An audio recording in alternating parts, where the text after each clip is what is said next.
फुलवारी की अगर बात करें, फुलवारी विधानसभा की, तो 94,000 लोगों ने हमारे महागठबंधन के प्रत्याशी गोपाल रविदास को वोट देने का काम किया और नगर परिषद से 9,500 से ज़्यादा से लीडिंग देने का काम किया है। तो ये तो जनता का प्यार ही है ना, जनता का प्यार ही है, तभी तो अपने विधायक को इतना वोट दे रही है। अब पूरे अगर वोट का रेशियो आप निकालिए तो एनडीए को जितना वोट नहीं पड़ा है उतना तो महागठबंधन को वोट पड़ा है। अच्छा, एक बड़ी दिलचस्प बात हम आप लोगों को बताने जा रहे हैं कि भले ही श्याम रजक जी यहाँ के विनर हैं फुलवारी शरीफ विधानसभा के, मगर जो फुलवारी शरीफ नगर परिषद के जो विनर हैं वो गोपाल रविदास जी हैं। भले ही फुलवारी शरीफ विधानसभा से हार गए हो, मगर फुलवारी शरीफ नगर परिषद से वो जीते हुए हैं। इस चीज का थोड़ा तसल्ली है आप लोगों को कि कम से कम नगर परिषद के विनर हैं। देखिए, तसल्ली है और खुशी भी है। और ऐसा नहीं कि विधानसभा में, लोकसभा का भी इलेक्शन था तो भी नगर परिषद ने लीडिंग देने का काम किया है। जीत हार तो लगी रहती है, कई जीत बाकी है, कई हार बाकी है, अभी तो जिंदगी का सार बाकी है। यहाँ से शुरू किए हैं मंजिल के लिए, ये तो एक पन्ना था, अभी पूरी किताब बाकी है। 5-5 बार की विधायक हमारा महबूब साहब हम हार गए, तो ये ऐसी हवा थी ईवीएम की जो अच्छे अच्छे लोगों को हरा दिया। लोगों ने वोट नहीं दिया क्या? लोग प्रेम नहीं करते क्या? ईवीएम पे कब तक ठीकरा फोड़ते रहेंगे? अपनी नीति, आपके नेता अपनी नीति, अपनी राजनीति पे भी कुछ सवाल उन पे भी उठता है। जिस तरीके से उन्होंने रणनीति बनाया चुनाव के पहले से लेकर, डिप्टी सीएम मुकेश सहनी को घोषित कर दिया। सीएम फेस आप अपने को घोषित किए, ठीक है, मगर डिप्टी सीएम आप मुकेश सहनी को घोषणा कर देते हैं। आपके बगल में वो देखिए फोटो में लटके हुए बेचारे अब्दुल बारी सिद्दीकी साहब, वो नहीं थे उस लायक। 18% वाले, 2% वाले देखिए उनको घोषणा कर देते हैं। तो ये भी कहीं ना कहीं एक मैसेज गया मुसलमानों में। दूसरी बात कि आपने मुसलमानों को जो हक हिस्सेदारी की बात की थी, टिकट देने की बात की थी, आप कितने लोगों को टिकट दिया? हमारे नेता ने कहा महागठबंधन में टोटल कितने लोगों को टिकट मिला? जिनको मिला उन्होंने अच्छा फाइट किया, जीते भी हैं कुछ मुसलमान। दूसरी बात, टिकट बंटवारे में भी आपने लेट लतीफ़ किया। नॉमिनेशन होना है, सुबह में आप टिकट दे रहे हैं। तो ये सब नीति कहीं ना कहीं गड़बड़ हुआ है। इस चीज़ को भी आप लोग मानते हैं कि नहीं मानते? जहाँ तक बात है डिप्टी सीएम की, तो हमारे नेता ने प्रेस कॉन्फ्रेंस में इस बात का इशारा भी किया था और ये बात सत्य रूप से कहा था भी कि सरकार आएगी तो अल्पसंख्यक समुदाय से भी एक डिप्टी सीएम होंगे। अरे मुसलमान इशारा नहीं समझता है सर। कभी हुई है, इसीलिए तो समीक्षा की जाती है। पूरे बिहार में समीक्षा हो रही है। अब क्या समीक्षा करने से, जब जहाँ चिड़िया चुग गई खेत तो अब समीक्षा करने से जहाँ कमी हुई है उस कमी को दूर किया जाएगा। बड़ा अफसोस होता है, एक बिहारी होने के नाते एक बड़ा दिल में तकलीफ होता है कि काश अगर बिहार में रोजगार होता, काश बिहार में अगर फैक्ट्रियां लगी होती, काश बिहार के लोग ऐसे होते जो पलायन करने पे मजबूर नहीं होते, तो आज बिहार एक विकसित राज्य होता। लेकिन बड़ा अफसोस बात है कि 10 साल से एनडीए गठबंधन में है बिहार के, फिर भी एक विशेष राज्य का पैकेज हमारे प्रधानमंत्री नहीं देते। 10वीं बार आप बिहार के मुख्यमंत्री बने, मैं बधाई देना चाहता हूं आपके मुख्यमंत्री बनने पे और तमाम लोगों को बधाई देना चाहता हूं जो जीते हैं। लेकिन जिन बातों को लेके आप इलेक्शन में आए थे उन बात को आप पूरा कीजिए। जनता इंतजार में है कि 1 करोड़ रोजगार कैसे मिलेगा, जनता इंतजार में है कि फैक्ट्री इंडस्ट्री बिहार में कैसे लगेगी, जनता इंतजार में है कि सुशासन की सरकार कैसे आप बरकरार रखते हैं। सरकार ने जो घोषणा किया है 2 लाख देने का, जो अभी पूरी तरह से बाकी है, 1 करोड़ लोगों को नौकरी देने का, इस पर निश्चित रूप से हम लोग रोड पर उतरेंगे और सरकार को निश्चित रूप से हम मजबूर कर देंगे कि आपने जो वादा किया है चुनाव के समय में, वह हर हालत में आपसे हम लड़ करके लेंगे। आप सोचिए कि हवा में मैं ये घोषणा कर करके हम सत्ता में आ जाएं तो मुश्किल है। ये मतलब ये चीज़ को आप मानते हैं कि हवा में बात किया गया। हाँ, तेजस्वी यादव ने जो हर घर नौकरी देने की बात कही और 2500 रुपये माए बहन मान योजना, 125 यूनिट बिजली फ्री, ये हवाई बात थी। यानी पब्लिक जान गई, इसीलिए एनडीए को नहीं, वो तो मुख्यमंत्री बनते हैं, वो मुख्यमंत्री बनते हैं तो जो घोषणा किया वो तो लागू होता। वो गरीब के प्रति उनकी सोच बहुत अच्छी थी। मगर मैं विधायक के बारे में बोल रहा हूँ कि आपने कुछ किया नहीं और आप टपक गए। तो जहाँ कार्यकर्ता मेहनत कर रहा है, जिस दल का हो, कांग्रेस का कार्यकर्ता कांग्रेस का विधानसभा में मेहनत कर रहा, तो वहाँ कांग्रेस को मिलना चाहिए। गोपाल रविदास ने कुछ नहीं किया। गोपाल रविदास किया काम, मगर ये सीट जो है आरजेडी की है। तो आरजेडी के लोग तो मेहनत किया, महागठबंधन में तो है ना सर। महागठबंधन के लोग तो किया मेहनत, मगर जो क्षेत्र में वोट मिलना चाहिए वो नहीं मिला। ये तो कमी आप महसूस कीजिएगा। अब वो जो कमी हो गया है, आप पूरे विधानसभा में हार गए हैं तो आप विधानसभा में गांव-गांव घूमिए, उसको मजबूत कीजिए। आने वाला 5 साल में फिर आपको चुनेगा और सोचिएगा कि हमको गठबंधन टिकट दे दे और हम जीत जाएंगे। तो हवा में अब जितना मुश्किल है जनता जाग चुकी है। अब तो रिटायरमेंट का टाइम हो रहा है, अब तो आपसे काम वाम भी लगता है कि पार्टी के लिए जो एनर्जी होना चाहिए अब वो बचा भी नहीं। एमएलसी अब बनाया जाएगा कि अभी भी आपको इसी तरह बस हम लोगों का सीटें कम आया है, तो ये बोल करके तो हम अपने आप को बहुत सोचेंगे। तो ज्यादा आया था तो कहाँ आपको कुछ मिला था? कुछ लोग तो ये भी आरोप लगा रहे हैं कि फुलवारी शरीफ के जो गोपाल रविदास थे वो 4 लोगों के बीच हाईजेक होके रह गए थे और उन्हीं चारों की वजह से हारे। ये इसमें कहाँ सच्चाई है? नहीं, वो तो जलन की बू है, वो जो बोलते हैं। हम कार्यकर्ता अगर मांगते हैं अपने क्षेत्र में वोट, झाड़ करके वोट पड़ेगा तो आपके विकास के लिए हम कराएंगे कि नहीं? तो हम लग करके विकास करते हैं, इसलिए लोग उनको जलन होता है तो बोलते हैं। तो उनको कहने पे हमको इसमें कुछ नहीं कहना है।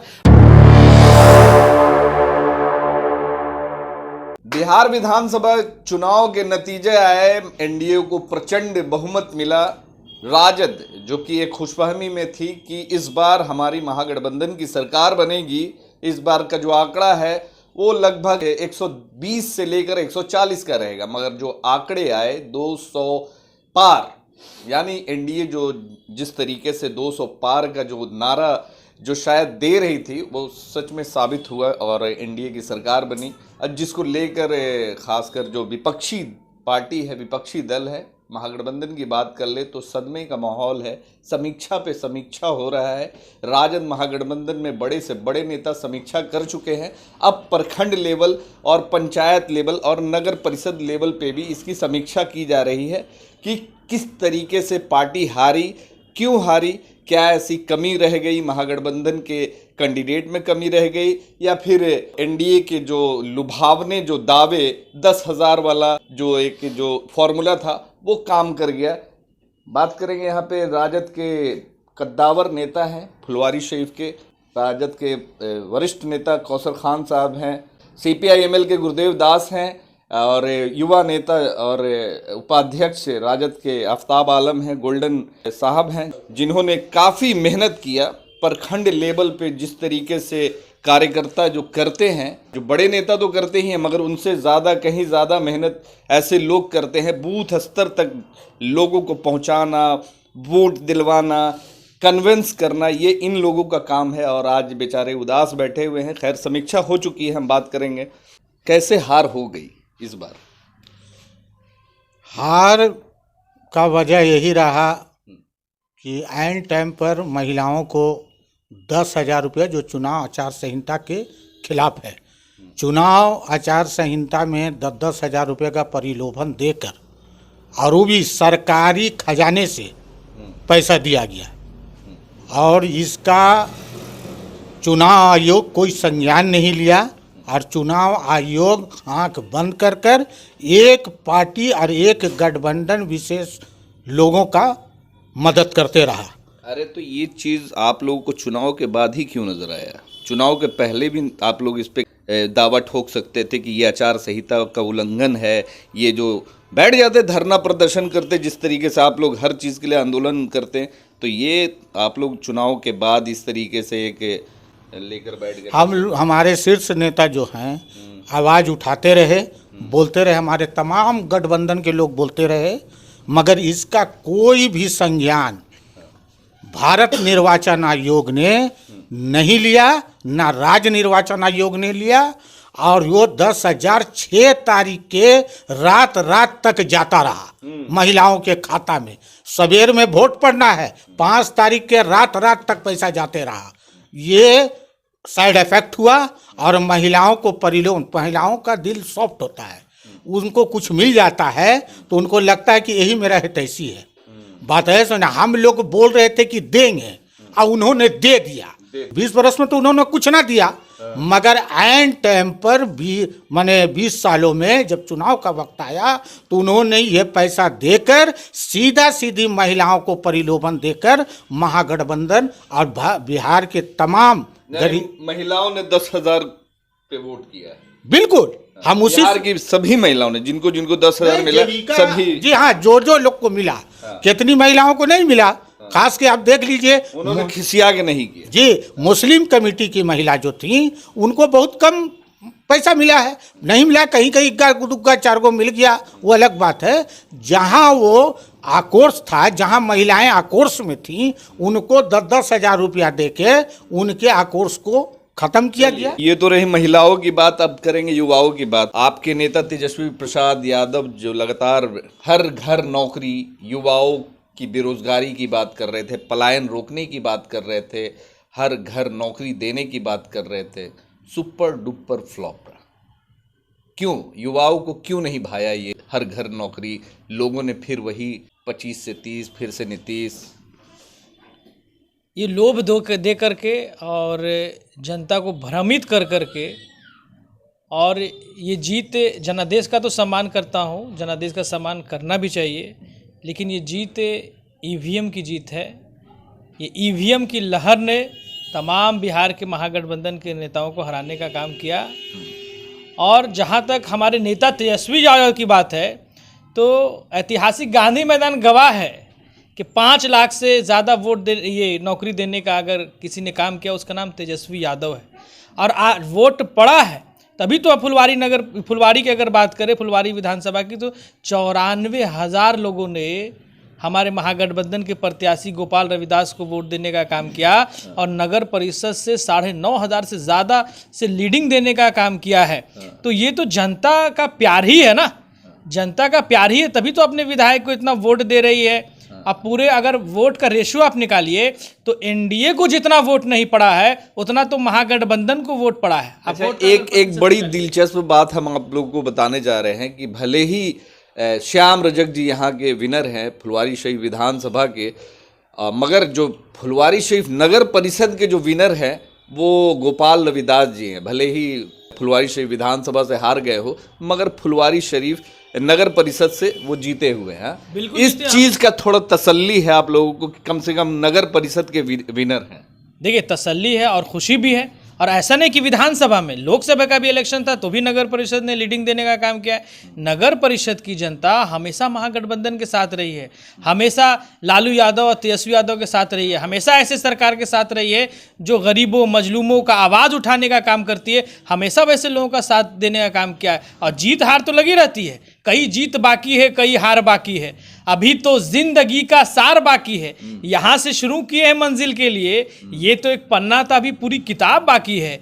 5-5 बार की विधायक हमारा महबूब साहब हम हार गए, तो ये ऐसी हवा थी ईवीएम की जो अच्छे अच्छे लोगों को हरा दिया। लोगों ने वोट नहीं दिया क्या? लोग प्रेम नहीं करते क्या? ईवीएम पे कब तक ठीकरा फोड़ते रहेंगे? अपनी नीति, आपके नेता अपनी नीति, अपनी राजनीति पे भी कुछ सवाल उन पे भी उठता है। जिस तरीके से उन्होंने रणनीति बनाया चुनाव के पहले से लेकर लोभ देने की नीति। आपको ये मालूम होना चाहिए कि 10-10 हज़ार रुपया जिन महिलाओं को मिला, एक तरफ किसी को मिला और एक तरफ किसी का हक मार दिया गया। आपको मालूम होगा कि ग्रेजुएशन की हुई जितनी भी लड़कियां होती हैं उनको 25,000 रुपया देने का प्रावधान है। अभी आप डाटा निकाल करके देखिए कितने हजार लोगों को रोक दिया गया है, अभी तक उनको 25,000 रुपया नहीं मिला, और उसी सरकारी पैसा को यहाँ 10-10 हज़ार रुपया देने का काम किया है। एक तरफ किसी का हक मार देना और एक तरफ किसी को हक दे देना अपने स्वार्थ के लिए, ये महागठबंधन के लोगों से ये गवारा नहीं होगा। ये एनडीए की सरकार ही कर सकती है। एनडीए के वो इसमें है, डिक्शनरी में है कि everything is fair, love and politics, ठीक है। और उसके अलावा रणनीति की बात करेंगे, वो बात की बात है कि लोभ लालच वो अलग मैटर है, मगर जो रणनीति, जिस तरीके से तेजस्वी प्रसाद यादव बिहार का जब आंकड़ा निकाला गया तो जिस तरीके से रिजल्ट आया, चौंकाने वाले रिजल्ट। माइनॉरिटी की बात करेंगे, मुसलमानों की, तो माइनॉरिटी ने क्या लगता है कि इस बार राजद महागठबंधन को भरपेट वोट किया है? वोट किया है, बिल्कुल किया है। आप देख लीजिए, फुलवारी विधानसभा उसका गवाह है। 45 बूथ मुस्लिमों की है यहाँ फुलवारी नगर परिषद में, और 18,630 वोट गोपाल रविदास को दिया और मात्र 3,012 वोट श्याम रजक जी को मिला है। इसकी तो अल्पसंख्यक गवाह है। अब कितना सबूत देगी अल्पसंख्यक? नहीं लगता है कि रणनीति अगर शुरू से अगर बदल के रखते तो आज जो 200 का आंकड़ा पार किया एनडीए ने, वो 200 का आंकड़ा कहीं ना कहीं राजद महागठबंधन के लोग आज पार किए। पहली जो नीति उनकी थी कि डिप्टी सीएम मुकेश सहनी को घोषित कर दिया। सीएम फेस आप अपने को घोषित किए, ठीक है, मगर डिप्टी सीएम आप मुकेश सहनी को घोषणा कर देते हैं। आपके बगल में वो देखिए फोटो में लटके हुए बेचारे अब्दुल बारी सिद्दीकी साहब, वो नहीं थे उस लायक। 18% वाले, 2% वाले देखिए उनको घोषणा कर देते हैं। तो ये भी कहीं ना कहीं एक मैसेज गया मुसलमानों में। दूसरी बात कि आपने मुसलमानों को जो हक हिस्सेदारी की बात की थी, टिकट देने की बात की थी, आप कितने लोगों को टिकट दिया? नहीं, हमारे नेता ने कहा था। महागठबंधन में टोटल कितने लोगों को टिकट मिला? जिनको मिला उन्होंने अच्छा फाइट किया, जीते भी हैं कुछ मुसलमान। दूसरी बात, टिकट बंटवारे में भी आपने लेट लतीफ़ किया। सुबह में टिकट दिया गया, मतलब इलेक्शन का नॉमिनेशन होना है, सुबह में आप टिकट दे रहे हैं। तो ये सब नीति कहीं ना कहीं गड़बड़ हुआ है। इस चीज़ को भी आप लोग मानते हैं कि नहीं मानते? देखिए, रही जहाँ तक बात है डिप्टी सीएम की, तो हमारे नेता ने प्रेस कॉन्फ्रेंस में इस बात का इशारा भी किया था, और ये बात सत्य रूप से कहा था भी कि सरकार आएगी तो अल्पसंख्यक समुदाय से भी एक डिप्टी सीएम होंगे। अरे मुसलमान इशारा नहीं समझता है सर। इशारा नहीं, प्रेस कॉन्फ्रेंस में खास करके बात ये हुई थी। हाँ, रही बात की कमी की, तो कभी हुई है, इसीलिए तो समीक्षा की जाती है। पूरे बिहार में समीक्षा हो रही है। अब क्या समीक्षा करने से पहले, जब जहाँ चिड़िया चुग गई खेत, तो अब समीक्षा करने से जहाँ कमी हुई है उस कमी को दूर किया जाएगा। लेकिन जहाँ पे कूटनीति हुई है, जहाँ पे ज़बरदस्ती हराया गया है, जहाँ पे लोभ दिया गया है, आचार संहिता का उल्लंघन किया गया है, उसका जवाब बिहार सरकार क्या देने चाह रही है? आप सत्य रूप से जीतिए ना भाई, जनादेश का सम्मान किया जाता है, लेकिन सत्य रूप से कहा लोगों को भ्रमित कर करके। नीतीश कुमार जी ने तो कहा कि 2-2 लाख रुपया देंगे। अब मैं देखना चाहता हूँ, आग्रह करता हूँ मैं आपके चैनल के माध्यम से कि 10,000 रुपये का तो प्रलोभन जब इलेक्शन था तो दे दिया। अब 2 लाख रुपये, 1,90,000 रुपया और बचा है, उनको भी दे दीजिए। मैं आपको सम्मान उसके लिए आप लोग आंदोलन कीजिए। अगर नहीं डालते हैं तो आप लोग सड़क पे आइए। मैं आग्रह करता हूं कि जिनको प्रलोभन देकर के आपने वोट लिया, उनको आप 1,90,000 रुपया और पैसा देने का काम कीजिए, मैं आपका सम्मान करूंगा। आपने कहा कि बिहार के लोगों को 1 करोड़ नौकरी देने का काम करूंगा। मैं देखना चाहता हूं और आग्रह करूंगा माननीय मुख्यमंत्री जी से कि आप लोगों को, आप देखिए बड़ा तकलीफ होता है जब हमने देखा कि रिजल्ट के बाद वो लोग जो गांव दूसरे स्टेट से आए थे, कोई आपको पुणे से आ रहा है, कोई अहमदाबाद से, कोई सूरत से ट्रेन से आया था, और फिर आज वो वोट दे करके फिर उस ट्रेन में लदा करके धक्के खा करके अपने घर को छोड़ करके फिर दूसरे राज्य में जा रहा है काम करने के लिए। बड़ा अफसोस होता है, एक बिहारी होने के नाते एक बड़ा दिल में तकलीफ होता है कि काश अगर बिहार में रोजगार होता, काश बिहार में अगर फैक्ट्रियां लगी होती, काश बिहार के लोग ऐसे होते जो पलायन करने पे मजबूर नहीं होते, तो आज बिहार एक विकसित राज्य होता। लेकिन बड़ा अफसोस बात है कि 10 साल से एनडीए गठबंधन में है बिहार के, फिर भी एक विशेष राज्य का पैकेज हमारे प्रधानमंत्री नहीं देते, विशेष राज्य का दर्जा नहीं देते, और कहते हैं कि बिहार का विकास करेंगे। बड़ा दुर्भाग्य की बात है, बड़ा अफसोस आता है। लेकिन हाँ, चलिए, मैं बधाई देना चाहता हूं, 10वीं बार आप बिहार के मुख्यमंत्री बने, मैं बधाई देना चाहता हूं आपके मुख्यमंत्री बनने पे, और तमाम लोगों को बधाई देना चाहता हूं जो जीते हैं। लेकिन जिन बातों को लेके आप इलेक्शन में आए थे, उन बात को आप पूरा कीजिए। जनता इंतजार में है कि 1 करोड़ रोजगार कैसे मिलेगा, जनता इंतजार में है कि फैक्ट्री इंडस्ट्री बिहार में कैसे लगेगी, जनता इंतजार में है कि सुशासन की सरकार कैसे आप बरकरार रखते हैं। इनका आप उदाहरण दिखाइए, तब जनता मानेगी कि हाँ, जिस तरीके से 20 साल रहा उस तरीके से आगे भी रहेगा। क्या लगता है सर, जिस तरीके से आप लोगों ने मेहनत किया, जो रंग लाना चाहिए वो फीका नजर आया, कैसे? देखिए, रंग में कोई फीका नहीं है।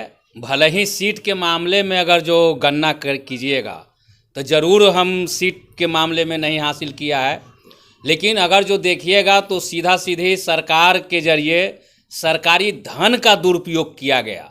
जनता के पैसा से भाजपा और जदयू के कैडर तैयार किया गया, और वह पूरे चुनाव में जीविका के माध्यम से मजबूती के साथ सरकार के पक्ष में खड़ी रही। निश्चित रूप से खिलाफ आप लोग सुप्रीम कोर्ट जाएंगे? एकदम जाएंगे, और हम लोगों ने मांग भी किया था, चुनाव आयोग से भी कहा था कि इसमें हस्तक्षेप कीजिए और चुनाव के इन वक्त पर 10,000 रुपया जो घूस दिया जा रहा है, वोट खरीदने के लिए जो दिया जा रहा है, इस पर चुनाव आयोग रोक लगाए। लेकिन उन्होंने कहा कि पहले से यह जारी है, लेकिन पहले से भी जारी रहता है तो चुनाव आचार संहिता लगने के बाद वो पूरा काम ब्रेकअप हो जाता है। लेकिन यह चुनाव आयोग कहिए तो पूरी तरह से सरकार ने जो घोषणा किया है 2 लाख देने का, जो अभी पूरी तरह से बाकी है, 1 करोड़ लोगों को नौकरी देने का, इस पर निश्चित रूप से हम लोग रोड पर उतरेंगे और सरकार को निश्चित रूप से हम मजबूर कर देंगे कि आपने जो वादा किया है चुनाव के समय में, वह हर हालत में आपसे हम लड़ करके लेंगे और जनता के जरिए आंदोलन में हम जाएंगे। लड़ाई जारी रहेगी कि आप लोग थक हार गए, ये बताइए। लड़ाई जारी रहेगा और जो हार हुआ है इस पर समीक्षा हो रहा है, पूरे बिहार में होगा, फुलवारी शरीफ में आज हो रहा है। और हम लोग का जो हार हुआ है इसके पीछे हम लोगों की भी बहुत सी गलती है, हम लोग उस गलती को सुधारेंगे। हम लोग कार्यकर्ता जितने हैं पूरे बिहार में कार्यकर्ता, वो कार्यकर्ता पब्लिक के बीच तक नहीं पहुँचे। कार्यकर्ता आप आरजेडी के हैं, यहाँ कार्यकर्ता हैं, आरजेडी का गढ़ है, वहाँ आप कांग्रेस को दे दिया टिकट। माले का यहाँ गढ़ है, वहाँ आप कांग्रेस को दे दिया टिकट। यहाँ आरजेडी का सीट है, आप किसी बाहर वाले को दे दिया। जो बिहार में कैंडिडेट जो हारे हैं, मैं आपके चैनल के माध्यम से कहते हैं, वो सारे हारे हुए विधायक अपने अपने विधानसभा में वो 5 बरस घूमे और फिर महागठबंधन के लोग उसी को टिकट दें, तब आप मजबूत होइएगा। आप सोचिए कि हवा में मैं ये घोषणा कर करके हम सत्ता में आ जाएं तो मुश्किल है। हाँ, ये मतलब ये चीज को आप मानते हैं कि हवा में बात किया गया।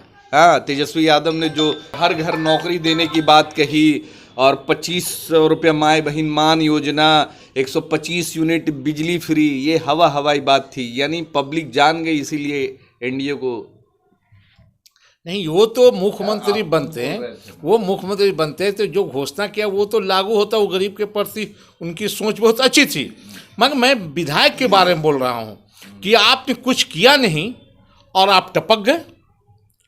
तो जहाँ कार्यकर्ता मेहनत कर रहा है, जिस दल का हो, कांग्रेस का कार्यकर्ता कांग्रेस का विधानसभा में मेहनत कर रहा है, तो वहाँ कांग्रेस को मिलना चाहिए। कि गोपाल रविदास ने कुछ नहीं किया। गोपाल रविदास किया काम, मगर ये सीट जो है आरजेडी की है। तो आरजेडी के लोग तो मेहनत किया, महागठबंधन में तो है ना सर, महागठबंधन के लोग तो किया मेहनत, मगर जो क्षेत्र में वोट मिलना चाहिए वो नहीं मिला। ये तो कमी आप महसूस कीजिएगा। अब वो जो कमी हो गया है, आप पूरे विधानसभा में हार गए हैं तो आप विधानसभा में गांव-गांव घूमिए, उसको मजबूत कीजिए। आने वाला 500 में फिर आपको चुनेगा और सोचिएगा कि हमको गठबंधन टिकट दे दे और हम जीत जाएंगे। तो हवा में अब जितना मुश्किल है, जनता जाग चुकी है। अच्छा, ये सब छोड़ दीजिए, अब बड़े लोगों की बात छोड़ दीजिए, कौसर खान साहब की बात करेंगे। अब तो रिटायरमेंट का टाइम हो रहा है, अब तो आपसे काम वाम भी लगता है कि पार्टी के लिए जो एनर्जी होना चाहिए अब वो बचा भी नहीं। एमएलसी अब बनाया जाएगा कि अभी भी आपको इसी तरह बस हम लोगों का सीटें कम आया है, तो ये बोल करके तो हम अपने आप को बहुत सोचेंगे। तो ज़्यादा आया था तो कहाँ आपको कुछ मिला था? हमने जो काम किया बिहार के लिए वो जनता के लिए किया, आवाम के लिए किया, ये नहीं कि हमको अपने लिए। वो लोग करते हैं जो लड़का कभी राजनीति में आया नहीं और नीतीश कुमार उसको मंत्री बना दी। तो हम लोग तो मेहनत करते हैं जनता के लिए, उन लोग अपने स्वार्थ के लिए, अपने परिवार के लिए करते हैं। तो उस पर छोड़िए। मैं यही कहूँगा माननीय मुख्यमंत्री जी को कि आपको बधाई हो मुख्यमंत्री 10 बार बनने पर। सभी मंत्री को बधाई हो, सभी विधायक को बधाई हो। आप बिहार को बढ़िया से चलाइए कि हम लोगों को रोड पर नहीं उतरने में, पब्लिक की जो सुविधा है, जो आप मांग की है, उस पर कीजिए। और मैं फिर एक बार कहूँगा, जो हार गए हैं, जो गठबंधन के लोग हार गए हैं, वो अपने क्षेत्र में मेहनत करें, और जो हार गए हैं वो 5 बरस मेहनत करें, और फिर महागठबंधन से मेरे यही रहेगा, उसी को वो टिकट मिले। अच्छा, कुछ लोग अंतिम सवाल करेंगे, छोटा सा संक्षिप्त में जवाब भी चाहेंगे। कुछ लोग तो ये भी आरोप लगा रहे हैं कि फुलवारी शरीफ के जो गोपाल रविदास थे वो 4 लोगों के बीच हाईजेक होके रह गए थे और उन्हीं चारों की वजह से हारे। ये इसमें कहाँ सच्चाई है? नहीं, वो तो जलन की बू है, वो जो बोलते हैं। इसलिए कि हम लोग मेहनत करते हैं। गोपाल रविदास से लड़ करके हमने विकास का काम कराया। जैसे मान लीजिए कि ताजनगर में उनसे फंड लेकर के मैंने गली बनाया जो कीचड़ में थे। मैं अलगियास नगर में उनसे फंड लेकर के मस्जिद के पास मैंने बनवाया। फिर आपको वार्ड नंबर 16 में काम हुआ, 2 ठो लाइट लगाया। माने हम कार्यकर्ता अगर मांगते हैं अपने क्षेत्र में वोट, झाड़ करके वोट पड़ेगा तो आपके विकास के लिए हम कराएंगे कि नहीं? तो हम लग करके विकास करते हैं, इसलिए लोग उनको जलन होता है तो बोलते हैं। तो उनको कहने पे हमको इसमें कुछ नहीं कहना है। मगर मैं आपको उदाहरण के तौर पर कहता हूँ कि तबर भी नौसा पंचायत के एक वोट महागठबंधन को मिला था और इस बार फिर नौसा पंचायत का 14 बूथ पर एक वोट महागठबंधन को मिला है, जहां से हम लोग 5000 से लीडिंग दिखाएं नौसा पंचायत से भी। इसलिए मैं उनको भी बधाई देता हूं, अपने नौसा पंचायत के आवाम को, कि उन्होंने विश्वास किया गठबंधन पर और दिया। और गठबंधन के साथ हम लोग हैं। गठबंधन लड़ाई को जारी रखें और 5 वर्ष मेहनत करें कार्यकर्ता के बीच में, आवाम के बीच में। हमें ये लौट करके ये सरकार आएगी। ये सरकार जो बना है वो ये ईवीएम का है, ये अपनी चुनाव आयोग का है, ये बीजेपी की सरकार का है, ये लोकतंत्र के हत्या है। ये जनता उसको माफ़ नहीं करेगी। जनता फिर अपना 5 वर्ष में इस समय को लौटाएगी। चलिए, हमारे साथ में देखिए राजद के नेता हैं और राजद की समीक्षा बैठक हो रही थी प्रखंड लेवल पे। अब समीक्षा हो रही है कि किस तरीके से पार्टी कैसे किस नीति की वजह से हारी है। और अब 5 साल बचे हुए हैं। अब 5 साल अब महागठबंधन के लोग फील्डिंग करें, ज़बरदस्त जो काम करे, लोगों के लिए काम करे, ज़मीन पे नज़र आए और उसके बाद फिर 5 साल के बाद जब नज़र आए तो आपको वोट मांगने की ज़रूरत ना पड़े। हालांकि नीति, राजनीति में नीति बड़ी ख़राब चीज़ होती है। तो नीतियाँ भी कभी कभी लोगों के लिए बेनिफिट साबित हो जाता है और कहीं कहीं लोग आपके इस नीति को समझ भी जाते हैं कि क्या कुछ होगा नहीं होगा। तो इन सब नीतियों पे भी काम करना पड़ेगा। जिस तरीके से महागठबंधन की तरफ से बहुत सारे दावे वादे किए गए और जिस तरीके से माइनॉरिटी समाज को एक तरह से देखा जाए तो दरकिनार किया गया और वहीं पे 2% वाले को डिप्टी सीएम फेस घोषित किया गया, तो कहीं ना कहीं इसका भी एक बड़ा इम्पैक्ट पड़ा है, खासकर बिहार के मुसलमानों पे। बिहार के मुसलमानों ने वैसे तो वोट किया है, मगर वैसे मुसलमान जो थोड़ा बहुत हक हिस्सेदारी चाहते थे, राजनीति में चाहते थे कि हमारी भी हक हिस्सेदारी हो, और जिस तरीके से महागठबंधन के तरफ से जो घोषणा पत्र जारी किया गया और जो घोषणा की गई उसका भी इम्पैक्ट है। तो अब आगे आने वाले 5 साल के बाद देखा जाएगा क्या ये असर रहता है। 25 से 30 तो चुन लिया, अब आने वाले वक्त में किसको चुनते हैं, क्या कुछ होगा, अभी लंबा वक्त है और राजनीति लंबे समय तक करना है, तो देखना होगा क्या कुछ होता है नहीं होता है। धन्यवाद।